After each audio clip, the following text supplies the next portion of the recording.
Athawe ngibingelele ukufuna ukuba kufika kulezo media igama lami uMelisizo Ngubongusa wamNomia ophuma enkande Friday usenkosi yakwaXulu namhlanje ngila emsinga ngila emsinga namhlanje ngilobaba uJobe kodwa ke angifuni mina ukumchaza ngifuna ichazele ubaba uJobe abese sitshela ngosuku namhlanje nangeplanning yanamhlanje ukuthi yiphi inhloso nento enenze umcimbi wangaqala ngesikhathi mhlambe senzele ukuthi asupdate sabona baba uJobe.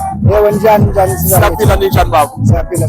Sisacela ukwazi igama likababa ubaba inhloso yomcimbi mhlambe bese si-update lokuthi yini lesibambe ukuthi umcimbi ungaqali njengoba bekunenhloso ukuthi umcimbi mhlambe uqale ngabo 10.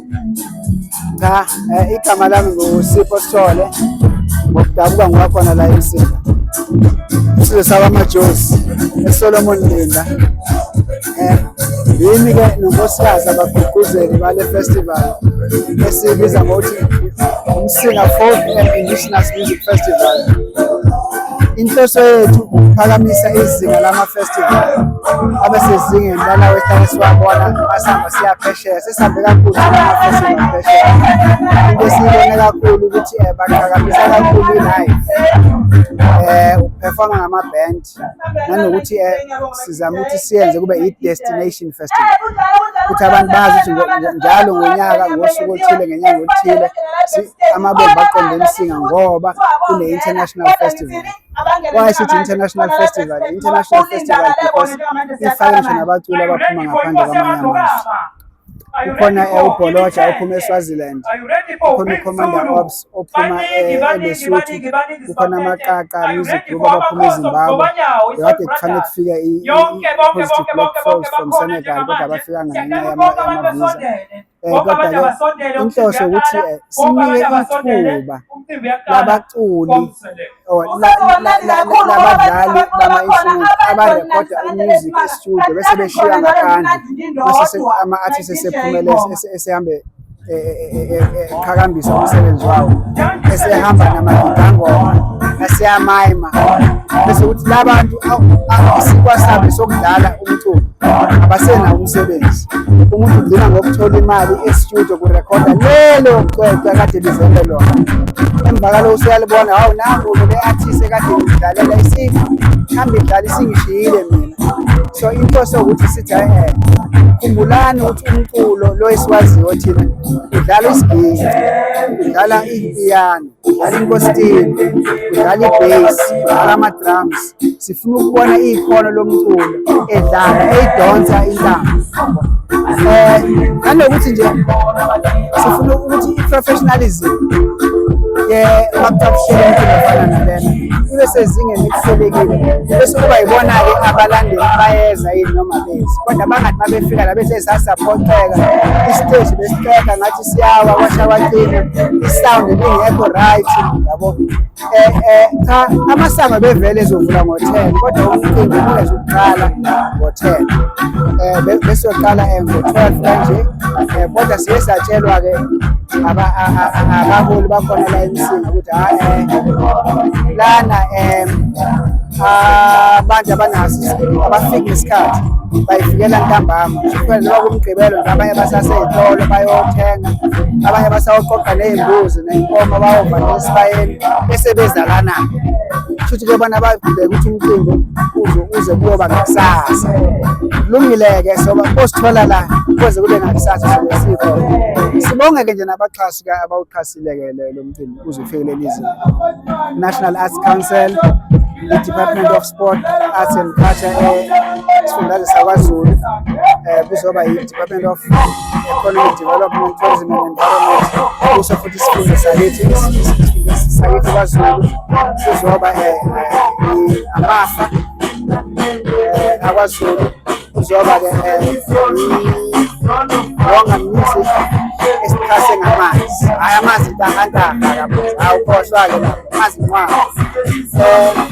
But-ke singakhohlwa ukuyibongela thina njengabagqugquzeli i-culture today esimisele ngampela ukuphakamisa amaciko alabantu abukelwa phansi.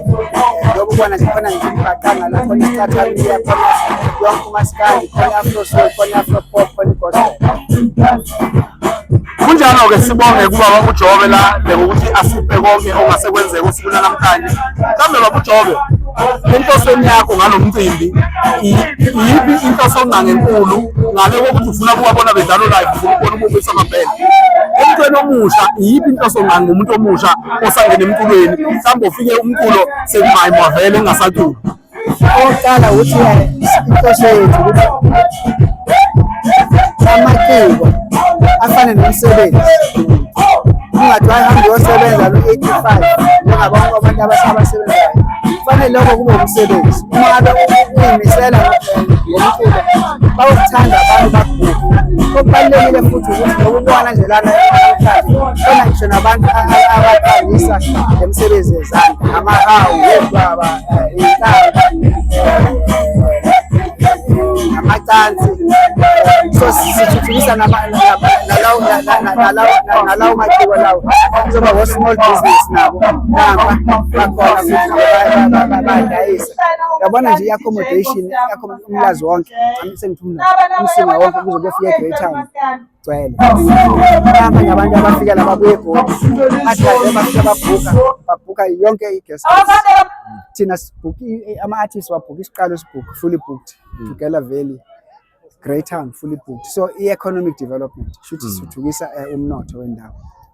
Sibonge lana baba uJobe sike sakuza ukukhuluma ngendaba ezothinta laba abantu futhi ababizwa ngamagidangoma ama dancers kukhona into ke wayithinta wathi uyafisa ngelilanga ukubheka ujule ukuthi amagidangoma ikungakanani inzuzo abayitholayo uma behambe bayo support kanti ngizwile buka la uzubona ngempela ukuthi inamba ihlangana if iciko lingakwazi ukubhuka iband i5 piece band lithi abakwazi ukubakhokhela i5 piece band besiba namabhedangoma u12 stage babakhokhelana mawuthi bayahola or abaholi or bahola u200 rand or bahola ngekesi nebhodlela nanokuthi nje bayathola bayathorisha yabo so yonke lento ifuna ukubhekisiswa kahle kakhulu ngempela ifuna ukubhekisiswa ngoba nginokusola ukuthi lezi insizwa lezi mhlambe azitholi lokho efanele bezakuthola ingakho ziqhamuka ziyinqoba kangaka nje.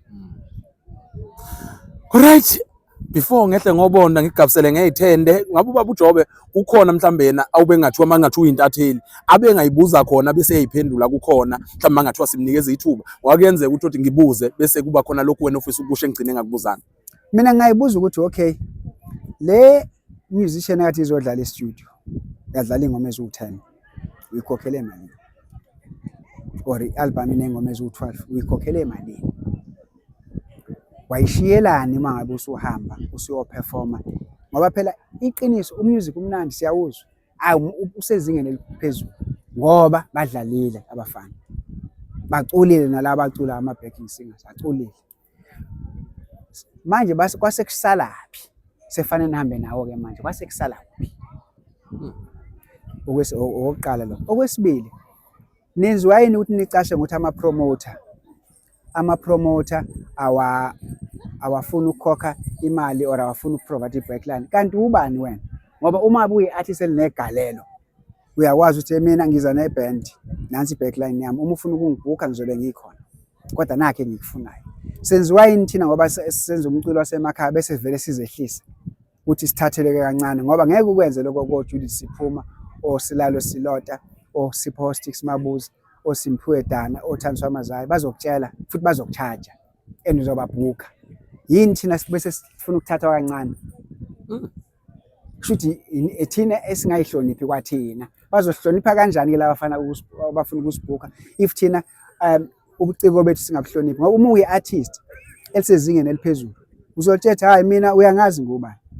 Okwesithathu ke engakubuza wine computer ngoba uzwa kuthiwa hayi mina ngiyithathile le gig ngoba lo akayithathanga wine ngavele thina siyithathi ngoba vele sesifuna ukuthi nisithathe ngalendlela nisihloniphe ungagijima uye kulo ngoba uzothi hayi mina ngizoyithatha le hlanganani nilwe lempi le nibuyise isithunzi salomculo into ebhlungu ke sengiphetha abantu sebeqhakambisa ukuthi mina unamotoni akaseyithengile awubheka abalandeli bami abangilandelayo bangaka compared to who why ufanele uzisho njalo ngoba abantu fanele bathanda umculo owenzayo, right?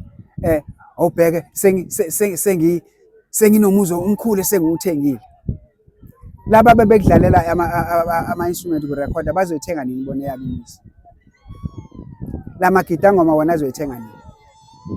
Kusho ukuthi kunemali eningi esala ngakuwena, wena wedwa, bese laba ubanika odanki. Mina ngangu-garden boy, mina ngina-13 ngangihola u-50 cent ngosuku esilungwini e-Leeuwarden Park eThekwini. Umsebenzi wami ogcina la engabothi hayi sengiyahola impela, ngangihola u-R1.20. Kusho ukuthi umlungu wayengiqasha ehola imali engaka emsebenzini ebese nika mina u-50 cent. Yiyo-ke lento efanele siyilwele kunjalo. Kunokunye oke wakuthinta ukulekelela amaciko ukuthi akwazi ukodlala emazweni angaphandle, not ukuthi ahambe ngoba eyodlala nje just ukuthi uyo celebrate iphathi kaSibanibani overseas abese ebuye echomela abanye ukuthi mina ngibikile phesheya. Ukhona oke wakuthinta wathi ufisa ukubona abaculi bakithi ngelinye ilanga bekhula behamba beyoqashwa emazweni angaphandle? Mhlambe lokho ngabe bewukushiswa imuphi umcabango noma yipi inhloso yakhona? Thina sesiwathathile ama-artists native rhythms nje esiwamanajayo, esiwarekhoda futhi siwayisa kuma-festival amakhulu. Ingani ingoba bayadlala, bayaperforma. Uma ufika eGermany, ama-German awuthandi music, abanendaba ukuthi ubani. Makuthiwa kune-concert ethile, nansi i-line-up futhi bafika ngesikhathi. France, England, all over Europe bafuna ukubona umculo nomculi eperforma. I-craft yakhe kubona ukuthi lo muntu lona uyayazi futhi uyipractice. Manje lana athi umuntu ngiyaphesheya ngiye eDubai ngoba kuwumcimbi we-Department of Arts and Culture. Uperforma kwi-pavilion la abamenywe khona abantu. Why ungayikona North Sea Jazz Festival, ko Montreal Jazz Festival, uye ko Womex, ufike laphana ukhahlele nawe njengamanye amaciko, ugcina unloku umenywe laphana futhi nakhona uyomayima, usuphike ngokuthi hayi ngizofika ngigqoke ibheshu ngihlobile ngumZulu. Siyakwazi lokho, ngingahloba ngihambela nje la uthukela, kodwa estage sina sifuna ukubona i-artist iperforma i-comedy professional njengabo Sipho Sticks Mabusi namanye amaciko esinawo, abo Caiphus Semenya, abo Letta Mbulu, abantu abawuhlonipha umculo, abangenze ukuthi mina ngifuna ukuba yi-celebrity. Yiloko nje. Hayi, kulungile, kuningi esikucoshile esithebeni, amaqatha abemaningi kakhulu. Makukhona asalile, ngiyazi ngelinye ilanga siyohlangana nawe bayibuzela abanye bayishola abafisa ukusho. Mhlawumbe baba uyasithembisa ukuthi lo mcimbi sizazowubona unyaka nonyaka noma mhlawumbe kuzoba umcimbi nje obekuyi namhlanje kuphela? Asithembe ukuthi mase sesiwupackage kahle sesiya kubaxhasa kade besixhasile ukuthi baqhubeke nathi, ngoba asikwazi ukwenza thina emaphaketheni ethu. Siyabonga kakhulu baba, nisale kahle. Okay, thank you.